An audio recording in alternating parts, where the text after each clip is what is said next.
You guys ready? Yeah. I'm excited. Hmm. All right, Christine's gonna have to do a lot more talking than she usually does. This was her pick. Yay.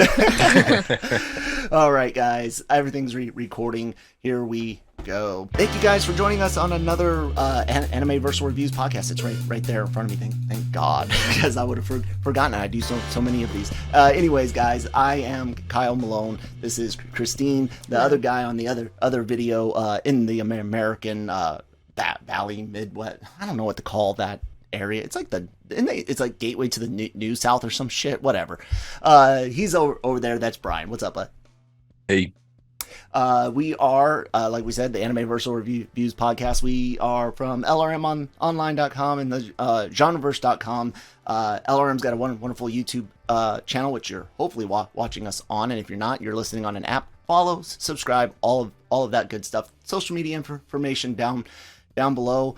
Guys, we got a really cool show to talk about today, and I kind of want to get into it, not only because it's really awesome and it's Christine's pick, but I also have to do like a 5-hour live stream after this. Have fun with that. Yeah. I'll be covering DC Fandom, which will be over by the time everyone is seeing this. But do go check out our coverage and reactions to whatever they show us. Escaflowne. So a little bit of history, guys. Christine here is an anime fan, obviously, if you've been following the podcast.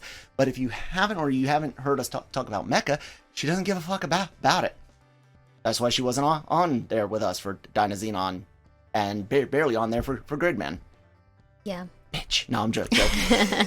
So, Christine's pick this week, though, was Escaflowne, which is kind of sort of a mechish anime.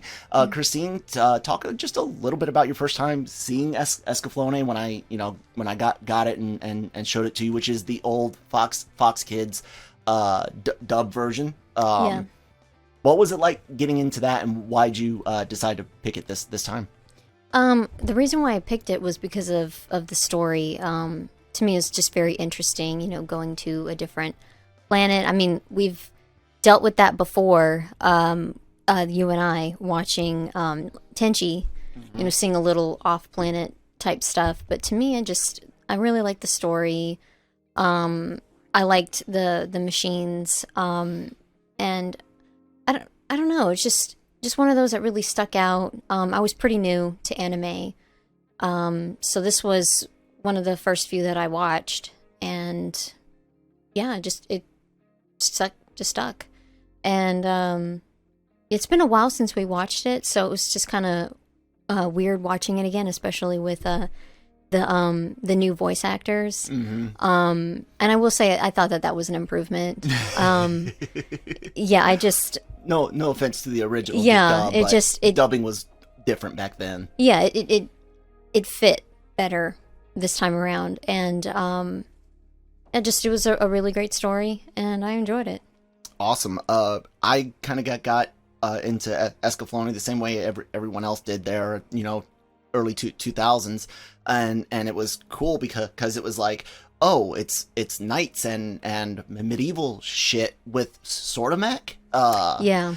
And watching it this time, though, it was a completely different show, different experience. It's the more complete version of the story that they got in Japan that Tokyo TV's Sunrise did. And dude, I'll pass it off to Brian with this. How'd you enjoy watching the best Final Fantasy anime that there's been? Not that it's an overall A+ or anything, but this was Final Fantasy, dude, and not just 6. Yeah, it was completely Final Fantasy, but in a good way. And it's funny because it is a mech anime. It has a lot of the sort of tropes that we'll go into that I like, actually. But there's the romance storylines, which they go heavy in, but they do it well. It's not ridiculous. True. There's some fan servicey stuff, but this is before. If this was made in 2006, there's certain characters that would be a lot different, I think. We'll go into that.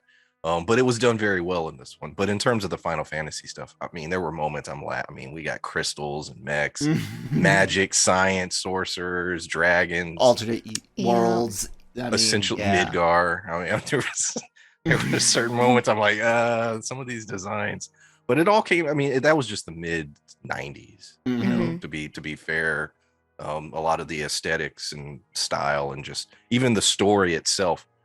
Angel wings, like that in the 90s, anime was obsessed with angel wings. Mechs had angel wings, you know, Wing Zero and Endless Waltz had angel wings. So, but this was a much different experience. I'd never seen the entire series uncut. Didn't even know it was this way. I knew about the manga, knew about the movie. Like I knew there was more to it. You know, I've seen the movie. We got the movie.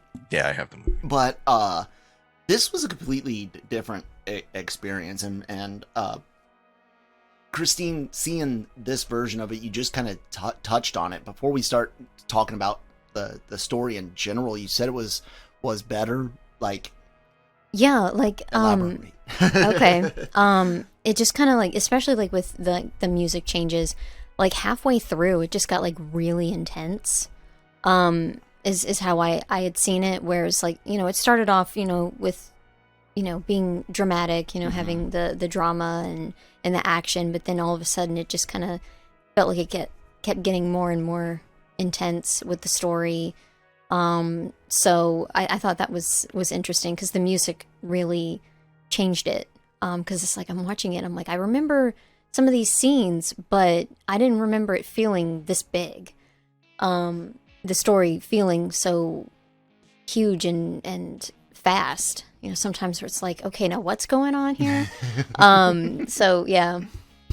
I found well, besides all the Final Fantasy stuff, and I guess we could kind of just start with that since it's right there. This general story follows every hero's journey there is. There's a rise, a fall, there's a villain, there's the backstabbing, there's the mentor, like all of those tropes are there, and which is why empire and kingdoms, an empire and all of those tropes are throughout Final Fantasy. If you go online, everyone of course wants to draw direct parallels to 6 because of things like the Gaia molests look a lot like the Magitech armor, and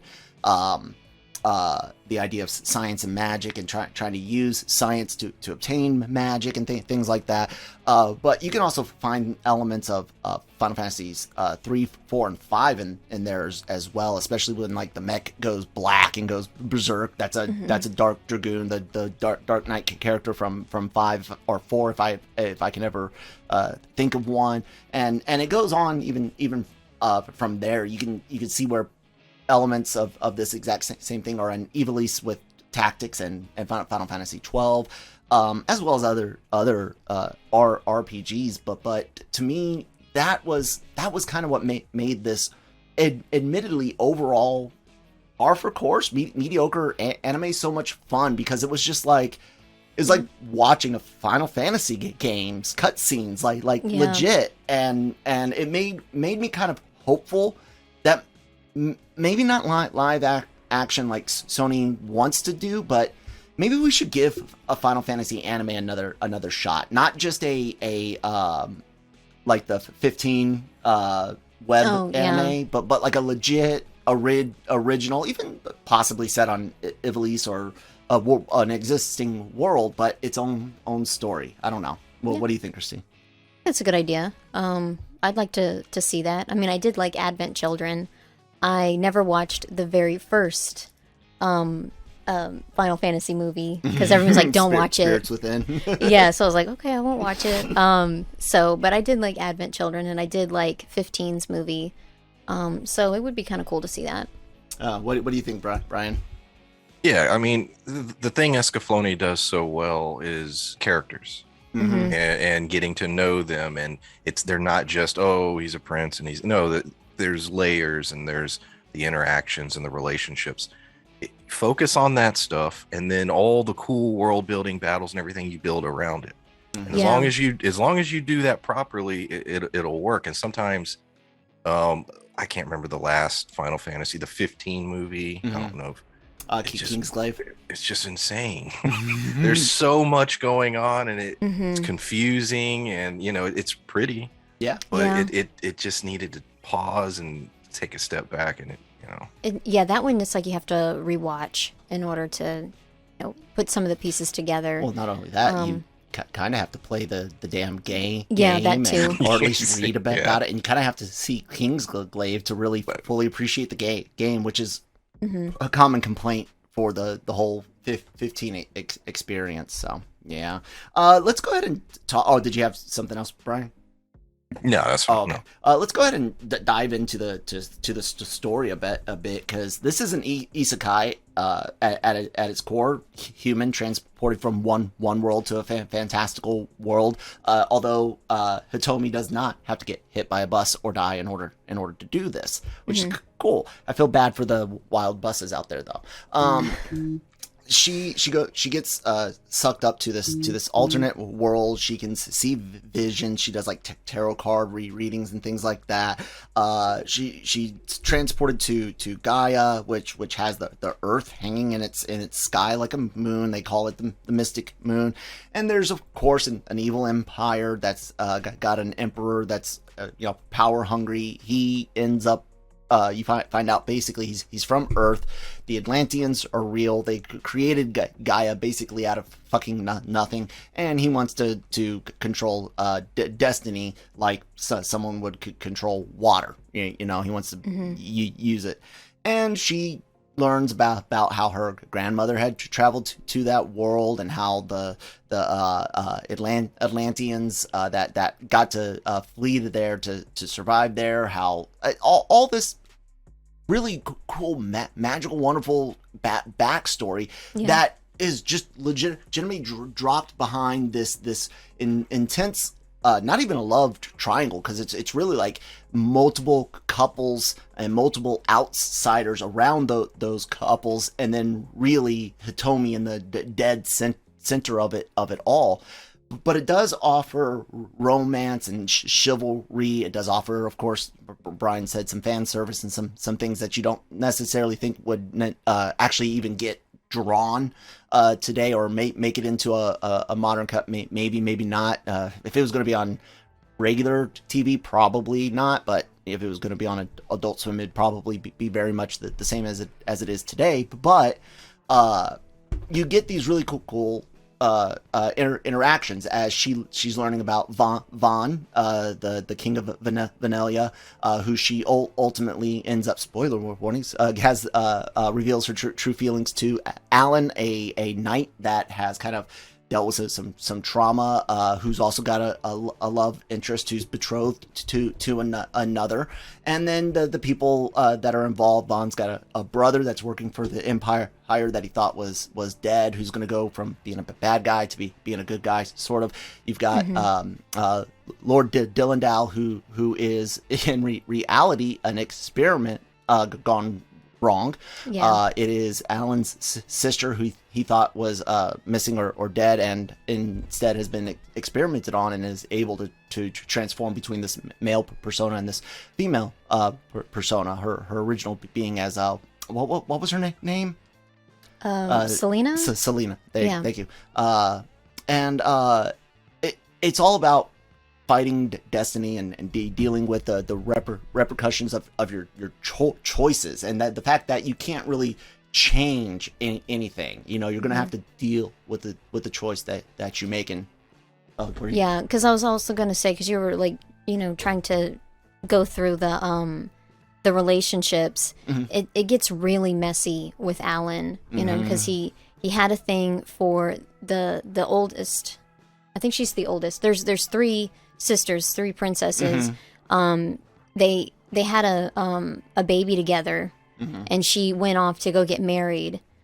So he's the son of a different land now, and then he's involved, or wanting to be involved. There's like some romantic feelings with the middle sister. Yeah, with the younger sister. Younger one. Yeah, and it's kind of like, that's really gross. So it's like some things were a little, but so you were talking about, some of the what is the characters and what's going on with them, and so it's just like one of those things I wanted to add. And that feeds into a lot of like Hitomi's choices later on, where she actually tries to fuck with the marriage of Alan's love interest. I forget the princess's name, but Malerna. There you go. Mm-hmm. And she ends up fucking all that shit up. Brian, as just kind of like the general story and the ultimate ending of this, there is a fight, but there's not even like a fight against the emperor himself, so to speak. You have what happens with Fulkin, thank you. I kept wanting to say Fulker, and I'm like, no, that's not it. Fulkin. You have him, unceremoniously offing the emperor, only to pull a I'm back, bitches. But Force ghost. Yeah, in the end, they really defeat everything by just making choices, and I kind of like the whole thing of him, Brian, kind of showing us the ultimate like message at the end is we're all human, and at our core, yes, we are violent and selfish, but it's those little moments of clarity where we care for someone else, or even something else, a homeland, an animal, whatever the case may be. It's those little moments that we can latch onto as cognizant beings, self-aware beings, and go, while I do want to be a lazy son of a bitch and ignore this situation, I'm going to do something because it's going to make someone else better. The emperor embraced only the first aspect, the fact that humans are inherently selfish and lazy, but he ignored that part of us that allows us to fight against that. So Brian, with that, what'd you kind of think of the story for this in its entirety this time around? yeah, the complete story. I really had a good time with it. I enjoyed all the little relationships. I was getting a little nervous at the end, to be honest, because there were things happening. I was like, I honestly don't know how this is going to wrap up. Mm-hmm. It's like, I know the series, but it's doing different things here and there. But when I like the battles at the end, in terms of all the kingdoms that had formed the alliance are all turn on each other. We essentially get an atom bomb. Mm-hmm. There is, and this goes into sort of the mech trope, the anti-war, the dangers of that story is in here completely. But like you said at the end, and they've been building this the whole series, the idea of it's a little cheesy, but love conquers all. But it's done very well, and the ending, the revelation of how I love the way they showed the webbing all over, and then it started to fade, fall apart as she realized her true feelings, and oh shit, I do love him. And it was a good visual representation of what she was feeling at that moment. And like you said, it all made sense, They really managed to with the anime, because I haven't read the manga or light novels or whatever you want to call the print version, but they were more shoujo, I think is the name, more girly, romance oriented. I'm glad they didn't go that route. Right, while the Fox Kids dub that we all originally saw was definitely aimed towards us. The way they cut it, it was cut down to only nine episodes aired originally in the US, but eventually what we got on DVD was 23 episodes that Fox had fully dubbed and cut. But crap, I lost my thought on that. Sorry guys, for those that might be new. I've got about the difference with the Hitomi stuff. And the romance and stuff. So this time around, it's a really nice blend, much like the movie. The movie really blends a lot of the romance elements with the higher action and the Gynolith / mechs. And I really liked that take on it this time around. Christine overall using the story, and I will say this, Brian, their version of love can defeat stuff is way better than where we defeat our enemies by loving. Yeah. By like actually saying that out loud while standing in front of an army of stormtroopers and walkers that somehow don't shoot at two humans walking back to the base. Anyways, Christine, go ahead. I'm done shitting on The Last Jedi. Okay, what's your question? Just the story. What's your take on using not even like a huge battle against the Emperor? They win with literally making choices. Yeah, I did like that. And sometimes it was just kind of like a little frustrating because you had Hitomi, right where, like in the middle of this, like in the belly of the beast. There we go. We'll call it that. And I'm like, you're just watching everything happen, with your powers. And it's like, how come you're not doing anything? Like, because I would have been like, okay, I'm going to try to destroy this machine and see if that might help. But yeah, she's just upset. She's frozen in fear. I'm glad how things turned out. Of course, she's trying to help talk to Vaughn and try to stop him. And so like eventually, where am I going with this? I guess sure. you're both. I guess both of us are a little lost. I will say that with the Emperor, it kind of had this Thanos kind of feeling where it's like, I don't think you quite get it. So it's kind of like he's, has this agenda, but it's like, no, how did you? Yeah, we're gonna stop war by having war. We're gonna make peace by killing people, and it's like that's stupid. But it's the purge. That's what he was doing.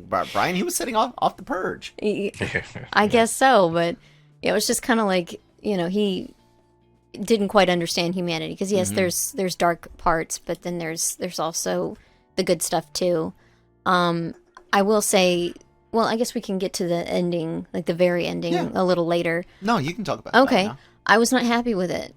Her returning to Earth. She returned to Earth and stayed there, and I would have been like, no, I probably would have flipped the bird off to my planet and be like, you know what? No. Well, there was to me there was no explanation as to why.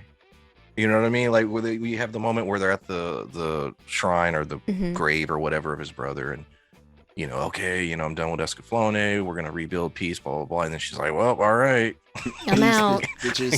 And I'm like, you just profess love and you're excited about this new kingdom, and there's no line where she was like, I really, I want to go back. Because even she's sitting there just staring off like, yeah, you're going to be doing that a lot, thinking about how cool the other world is. I know, that is like the worst long distance relationship ever. Like, because you're only going to see each other in your heads.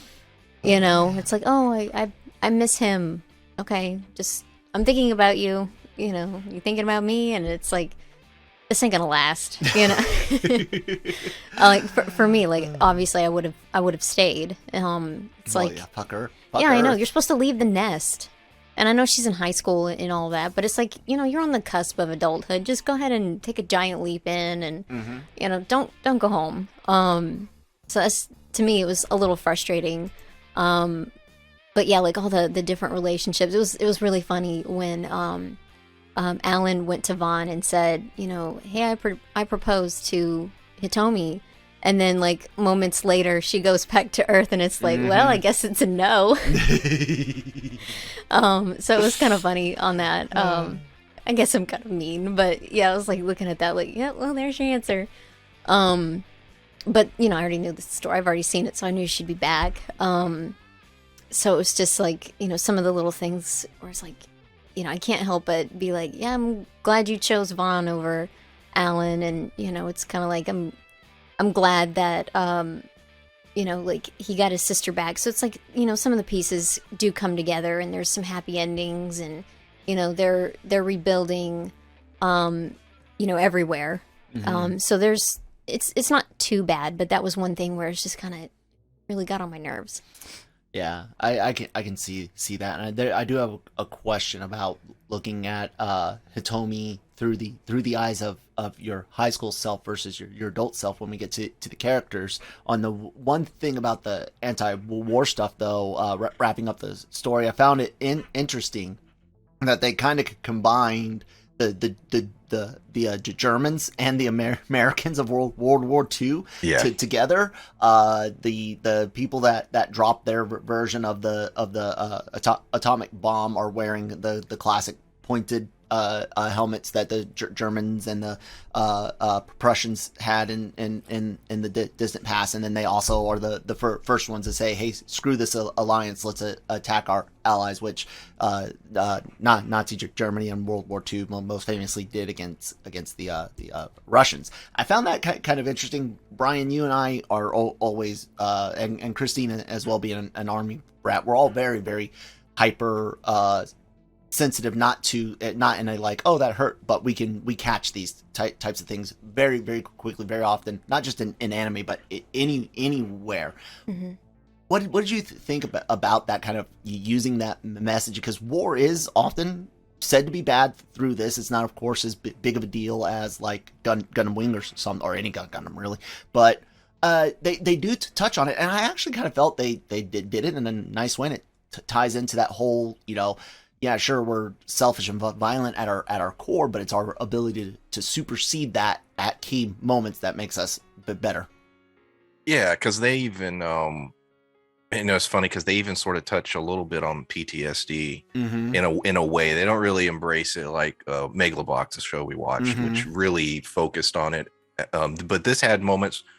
It did it in a supernatural way where you had the ghosts haunting him of all the people he had killed. And episode 15, yeah, it was around there. Yeah. So the idea of carrying trauma from your battles and how that affects him going forward, and even makes him not want to fight. He's conflicted. And then at one point he's like, I'm all in. But I always laugh about this, how especially Gundam, it's like we're going to have an anti-war message by having the coolest battles. Right? And showing awesome battles and war and fighting. But, that I always laugh about that. But no, as far as the war, I caught the German uniforms as well. And, the atom bomb. And it's like, yeah, that's what it was.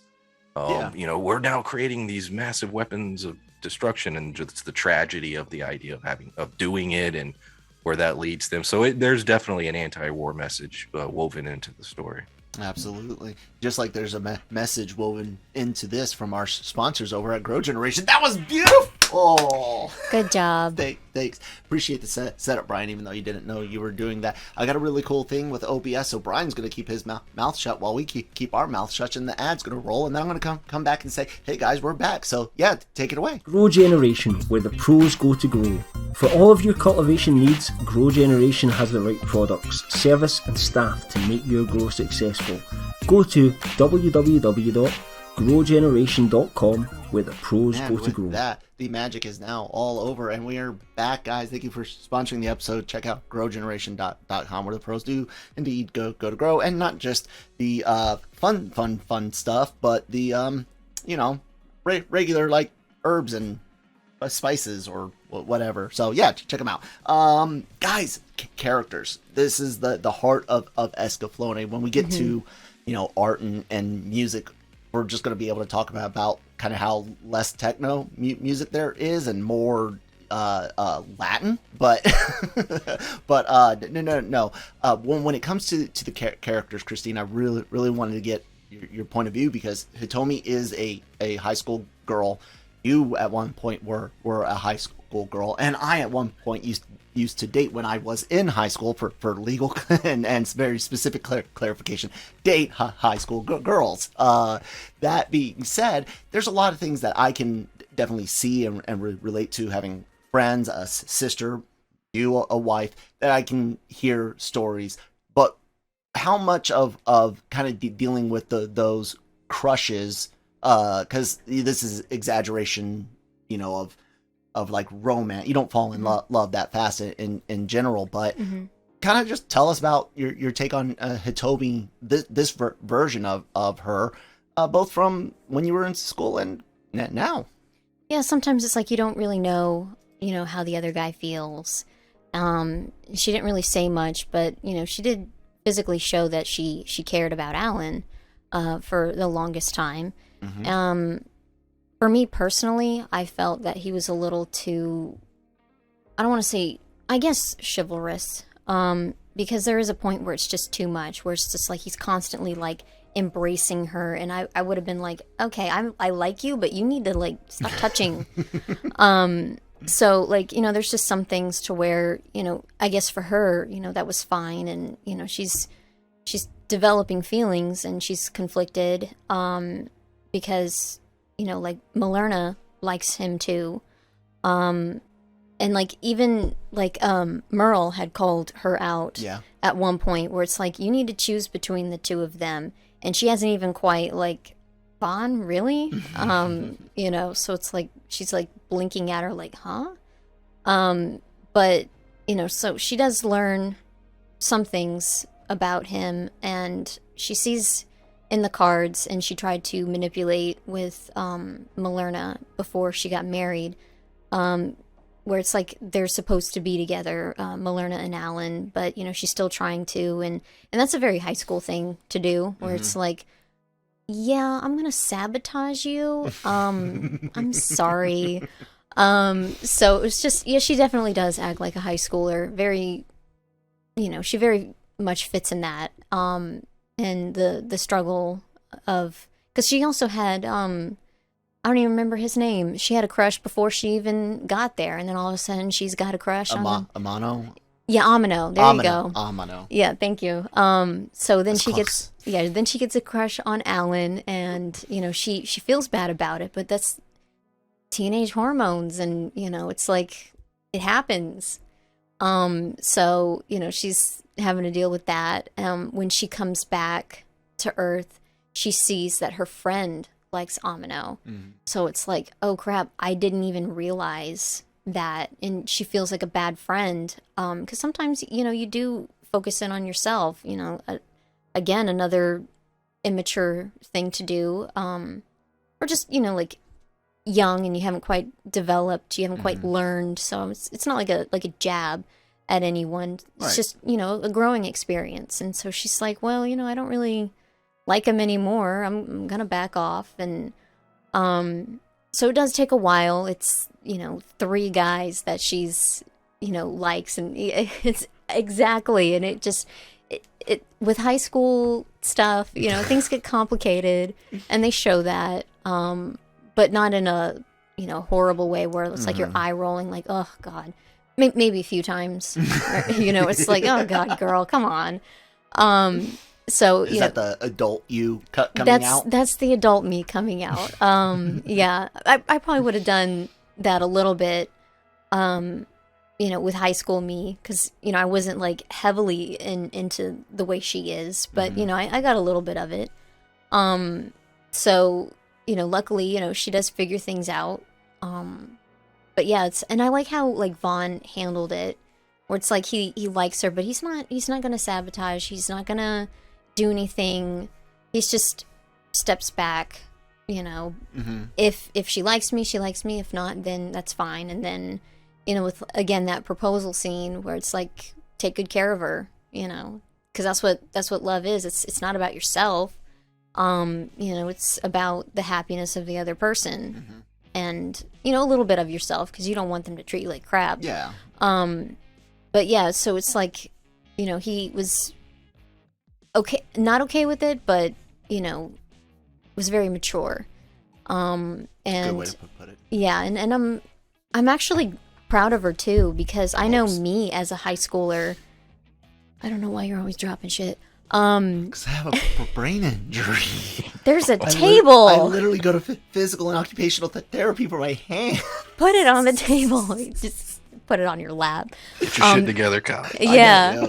There was a time when Alan, you know, because he's so concerned, he, you know, finds Hitomi and he's yelling at her, you know, you need to be in the palace. I was looking everywhere for you. And it's like, okay, you need to not be controlling. So I'm like, because I couldn't quite remember exactly what happened, but she stood up for herself. She wouldn't have said what I would have said, but she did, you know, she got on his case and she walked away, kind of like that, I'm not your property kind of thing. So that was, you know, a very proud moment, you know, proud of you, girl, kind of thing. So there's a lot of things, and eventually Alan realizes that, you know, it's not that he wants Hitomi. He's kind of like, missing his sister, and it's kind of like, that's gross. So it worked out in the end, so it's like, I'm glad that you didn't say yes. And so, but yeah, she definitely acts like a high schooler.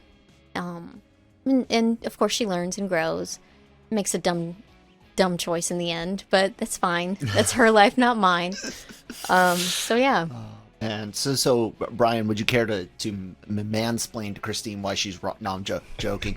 Feel free to respond to anything she did bring up about Hitomi, but I also want you to tell me a little bit about who, if you had a different favorite character your first watch versus this time, or if it's stayed the same, and why. Does that make sense? Yeah, it does. Okay. Yeah, as far as I agree with everything that was said. Did y'all catch that it almost even seemed like her and Falcon were having a little moment? Like, I don't know. I was like, I kind of felt like they were trying to show that she is that type that is one to confuse that butterfly in the stomach for attraction. I'm not sure, but I did catch that there's potentially something there. She's a serial crusher. Yeah, there you go. Right, like that. Yes. That I caught something like that as well, Brian. Or as I call him, Vampire Kefka. Vampire Kefka. But there was another aspect of her really being into Alan, also tied into the guy she was into on Earth. It was the same animation. He looked the same. So I think that was sort of connecting that as far as why she was so obsessive about Alan, as he reminded her of somebody that she was also into. Mm-hmm. And then that was what was blinding her to her true love or whatever. But as far as all that stuff, it was fun, and it, it didn't annoy me. And it's funny because, like, Tenchi, look, that's Tenchi. I know. And it gets annoying in the way it plays out sometimes. But to me, I don't know. And like you were saying, how she stood up for herself. Like, there were moments where a character sort of was a little creepy or crossed a line, and it never really stuck. Everybody was like, I don't know, screw off. The only weird relationship, obviously, the Falcon's cat. Those were weird. There was a weird dynamic to that whole situation, but I will give them credit for actually having a story arc. Yeah, like they you know what I mean. They're arm candy. There was actually a story there, and so I was like, okay, and not a tragic one in a way. Absolutely tragic, and even the backstory of how they ended up where they ended up, and the Empire's willingness to throw them away, even and how that opened Falcon's eyes. So there was actually a purpose to the characters. But going back to what you were saying as far as favorite characters, I don't know. I loved all the stuff with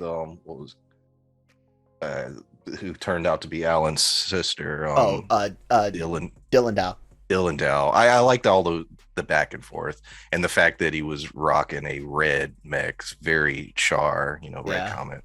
There was a lot of stuff like that I was catching as far as the mech stuff, Gundam references, but I like that dynamic. Was there anyone that you felt vastly was improved this time around with the additional scenes, context, and Hitomi. dub? Okay, cool. Absolutely. 100% Hitomi. To the point where, and going back to the complaint with the very last scene, it felt like it was like, all right, we're setting up the sequel. You know what I mean? Like there's a continuation coming. Yeah. But no, that was a character that easily I could have hated for multiple reasons. Yeah. And was a little very different in the film version. Oh yeah. Even, but I enjoyed the story arc and the character in her place. There was never a point where I was like, go away. Or take like a Relina Peacecraft. Oh God, yeah. Where there's multiple times I'm like, go away. Oh God, Relina, just shut up. Yes. Somebody just get her an auto pen that just signs her name to shit, so we don't have to hear she signed what? Okay. But that was never the case with this, and to the point of it you know, it's almost marketed as Vaughn's series, but it's hers. Yeah. And it's completely hers. And I can't believe what they were, when they cut this thing down the way they did, they just chopped her all out of it. And what's crazy about it is how beloved this show is without all of that content. I know lots of people that the only thing they've ever seen is those 23 original dub episodes. I know some people that for years they had only seen snippets or the movie. We all know the movie was a really big deal. At least I know you weren't in some of the anime groups that me and Brian knew when we were younger, but Brian, like the movie was a pretty big deal. Like huge deal. Escaflowne condensed and more violent. Way more violent. But it delivered all of that in a better way. And while it sounds like we're praising some, oh god, they're going to give Vision of Escaflowne an A+. No, probably not, because it's overall, if you compare it to everything else that fits in the same vein, it's a mediocre. It's par for course. That doesn't mean bad. It just means I could watch it. But it's the vast improvement and the things that we can now see in these characters, like Christine being able to see things through the ideas of reaching into her mid-30s versus reaching into her mid-teens, and our ability to even process a lot more mature themes to where you're like, you know what, you guys delivered a nice tidy little package that in another year or two I might actually watch this whole series again, because it was entertaining enough. I of course really fell into the whole chivalry knight thing between Vaughn and Alan in the original show. I always liked Falcon as the bad guy that had potential, and of course there's a Sephiroth element in the Final Fantasy Kefka element as well. But I really agree with you guys 100% on the Hitomi aspect, as far as like redoing. This is 100% her show. Should have always been her show here in the US, and is a sign of how, despite what some online may feel is a huge problem in Japan with female representation and things like that, this is evidence that it's not as clear cut and dry a bad thing as people would like to, as some people would like to think. Is that fair to say? Brian, fair to say? Yeah, I would say so. I think people a lot of times forget, like, this came out in 96. There was a lot going in the 90s. Like I said, if you go back and start digging into things, you'd be surprised at what was achieved and how, exactly, in terms of certain storytelling. Yes, of course, there's things that are, you have your wicked cities out there, but but you also had stuff like this, and seeing it uncut now, I'm like, wow, very, very well done. Yeah, so I do want to give some appreciation to the character of Vaughn, whose voice actor Senku Aaron Dismuke. Did I say it right? I'm sorry if I mess up his name, but the gentleman that voices Senku over on Dr. Stone did a really good job with him this time. And again, the extra context is great. And while it's a Hitomi show, I do want to give some credit to the voice actors, bringing a lot more what's the word? I don't want to say context, but nuance to both Alan and Vaughn, even though Alan's part is much more like cringy at some points and borderline cringy through a lot of it. Both voice actors did well. I do think we would be we've mentioned Merle a couple of times, but I think she's a very, very important character, because she almost plays us, like the outsiders that are screaming at the television what to do, what not to do. And I kind of feel like she's that character. She is kind of our eyes to this world. Am I completely off, Christine? No, yeah, I think you've got that right. It's, you know, she calls things out.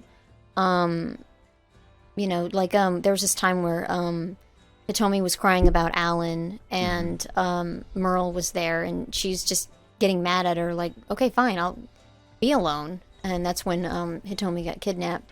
But yeah, it's like sometimes you're shouting that, like, come on, stop it, you know. So yeah, I see that. There's a few other times, but yeah. And I do like how her character growth, because at first she's like bitter and jealous, and then, you know, she grows as well and matures. So yeah. What about you, Brian? Anything about Merle, or do you feel she's a good access point for the audience? Yeah, and she never gets in the way. Yeah. And a character like that could easily be used to get in the way or cause you know what I mean? Like to cause a misunderstanding or a problem or a conflict, or, you know, and she never really does that. She's part of the crew. She's an equal in the group, you know, but like you said, she is sort of she's in the background to a degree, like the audience. So I do see what you're saying. Cut out, but not cut out. And, yeah, she's not a third, fifth, seventh, ninth wheel, you know, like whatever. Yeah. So yeah. Very true. Not quite the narrator via like Star Wars and 3PO and R2, who are, you know, they're basically telling us the stories, if you will. But definitely, like I said, she's us in that world is often how I kind of felt. Anyone got any other big characters or even small characters they want to talk about? Brian? No, I mean, we could talk I don't remember the character's name. The merchant. Oh yeah, Dryden. Yeah, Lord Dryden or Sir Dryden, whatever. He's the merchant husband for Marlene. Was it Marlene? No, it's not Marlene. Myrna. Myrna. Malerna. That's it. Okay. Marlene's from somewhere else. Where's that character from? I'm trying to I can't place remember the anime, but yeah. Yeah. Anyways, Brian, go ahead. You know, I'll just bring it. He comes in later, but he is pretty important to the last part of the series. He is he's a merchant, but he has, you know, there's a business side to him, and he looks at the world in that way. But he's also heavily educated, and I don't know. He's an interesting character. He's the kind of character you'd meet halfway in an RPG, and it would spicing up the party. Yeah. You'd be excited by the skills he brings to the group. So I was thinking about that the whole time. He's the Sid of Final Fantasy VII. He's the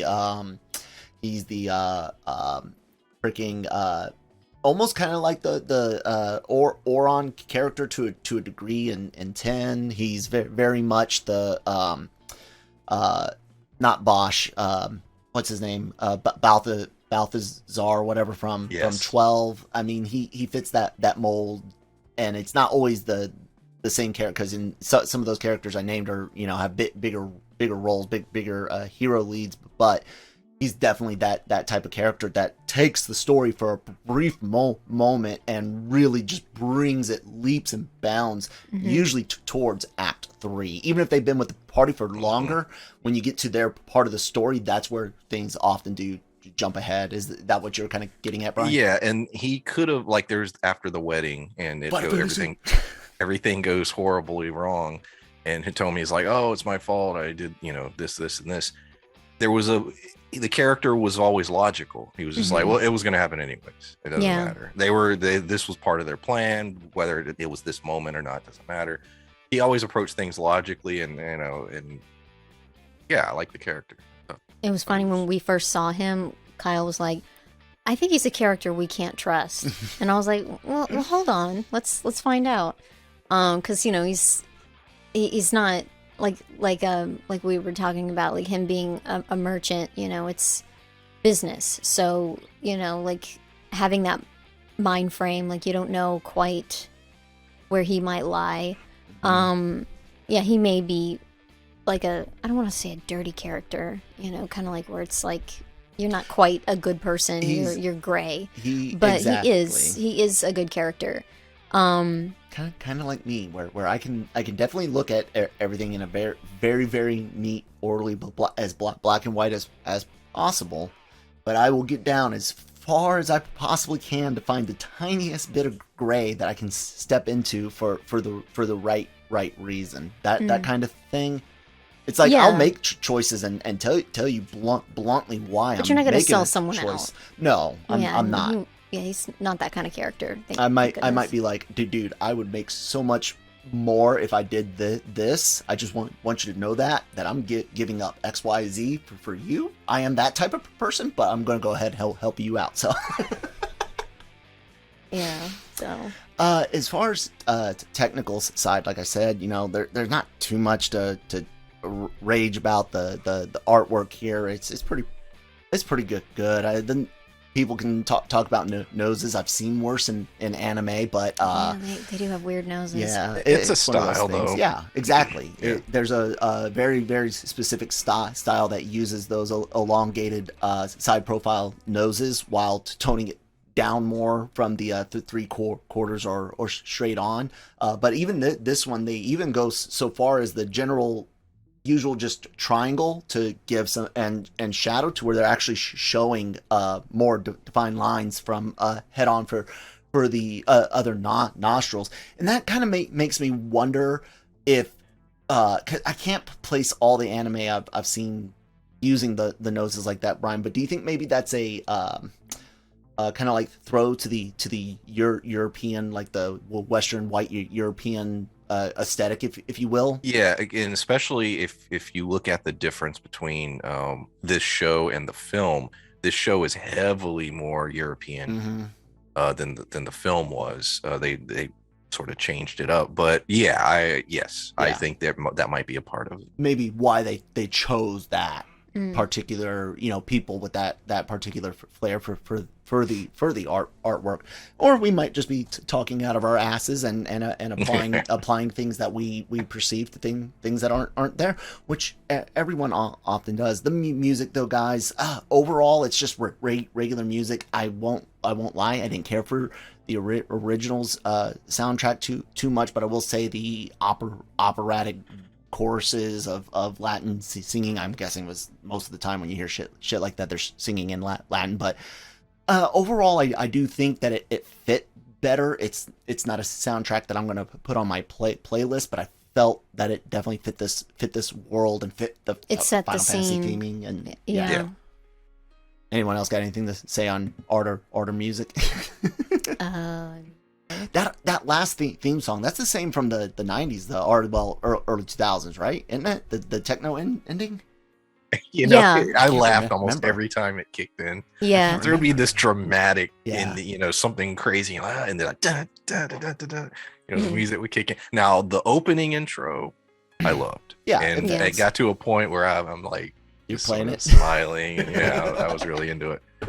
Kind of like those banging Gridman and Dynazenon intros. Yes, actually, listen to this motherfucker. Goddamn right.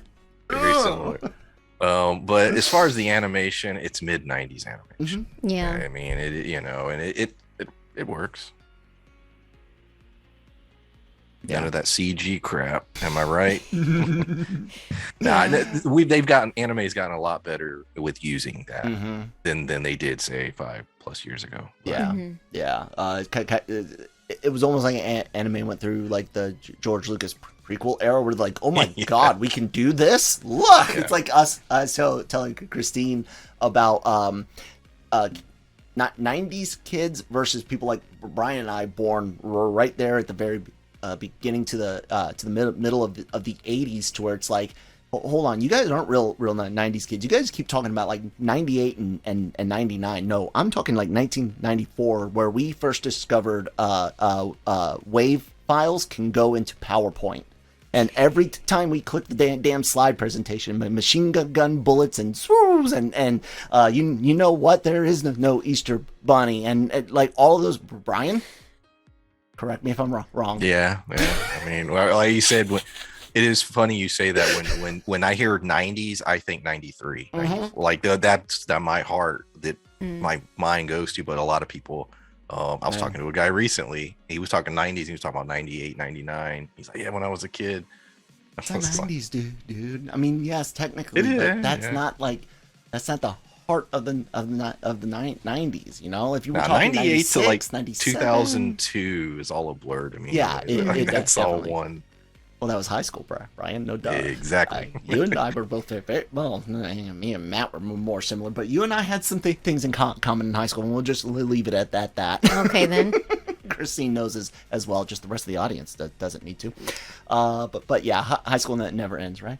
I guess that's it, guys. The only thing left to do would then be to grade this. You know, like I said, I can look at it in one of two ways. I can compare it against the original, or I can just look at it as an anime in and of its own thing, which is what I did. So I went ahead and I decided that this for me is a solid B+ for the fandom of RPGs and for the definite huge beneficial context in the story. So it's a B+ for me.